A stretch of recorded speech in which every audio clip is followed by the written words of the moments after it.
Vyombo vya habari vya Iran vimeripoti kuwa ndege ya Marekani iliyokuwa katika operesheni ya kumtafuta rubani aliyekuwa amepotea ilidunguliwa. Shirika la habari la Fars lilisema ndege hiyo inayodaiwa kuwa ya daraja la C-130 iliharibiwa na kikosi maalum cha polisi kinachojulikana kama Faraj Rangers. Ripoti hiyo ilidai kuwa ndege hiyo ilikuwa ikitoa mafuta kwa kile inachosema wavamizi waovu wa ardhi takatifu ya taifa. Polisi wa Iran kwa kushirikiana na jeshi la walinzi wa mapinduzi ya Kiislamu IRGC walifanya operesheni za pamoja za kugundua na kuharibu ndege ya kijeshi ya Marekani aina hiyo ya C-30 katika kile maafisa walichokieleza kuwa ni majibu ya haraka na ya ustadi dhidi ya uvamizi uliolenga kumwokoa rubani wa Marekani aliyedunguliwa.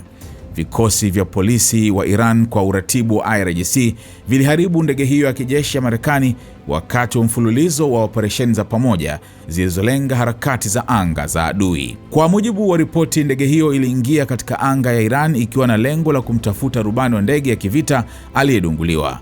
Ilitambuliwa na kushambuliwa katika operesheni ya pamoja iliyohusisha vikosi hivyo. Vyanzo vya ndani pia vilinukuliwa vikisema kuwa ndege ya kutoa mafuta ya vikosi vya Marekani ilidunguliwa kusini mwa mkoa wa Isfahan katikati mwa Iran.